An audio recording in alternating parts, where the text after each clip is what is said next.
how do we lower insulin? This is like the most important action. Number one, to lower insulin, you must lower your carbohydrate below 50 grams. I would lower it below 20 grams per day. I would do intermittent fasting, okay? Eat less frequently. I would also take apple cider vinegar in your water. I would consume berberine. It kind of mimics the medication metformin, which has to do with controlling insulin resistance, but without the side effects, okay? Cinnamon is another really good herb as well. All right, and then estrogen.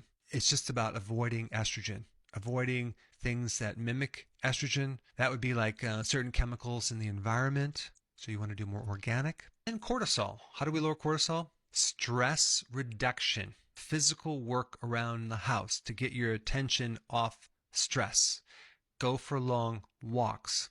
Take vitamin B1. All of those are very important. But there's one more. Vitamin D. Vitamin D will help you lower cortisol.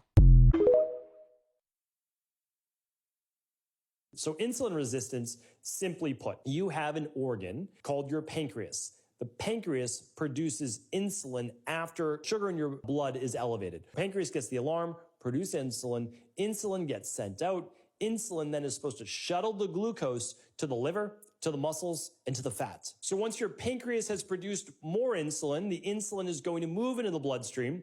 And then what it's going to do is shuttle the glucose, or the sugar, same name, and it's going to move it first to your liver and your muscles. They have a maximum storage capacity. Once their storage capacity is filled with what we'll call glycogen, stored sugar, stored glucose, then it will move it into the fat cells as well, whatever isn't being used actually for energy. So the issue is when you have insulin resistance, that means even though there's insulin being elevated in the bloodstream produced by the pancreas, then the cells, which typically the insulin unlocks the cell membrane to allow the glucose to come in, it's not working. So then your body starts to produce more insulin, straining the pancreas to be able to bring down blood sugar levels.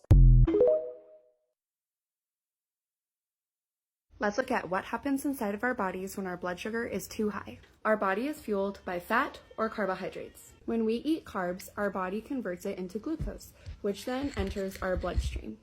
Then our pancreas makes insulin, which kind of acts like a key, and that key functions to unlock our cells. So that insulin allows our glucose to enter our cells, our muscles, our organs, and our fat. And then our insulin levels can go back down to normal. But when we intake more glucose or energy than we need, then our body just stores it as fat.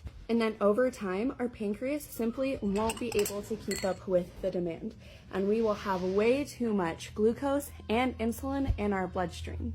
This glucose has built up such an intolerance to the insulin that we become insulin resistant. And insulin resistance leads to a whole slew of other problems. And this is why it's important to find ways to keep our blood sugar levels and our insulin levels nice and low.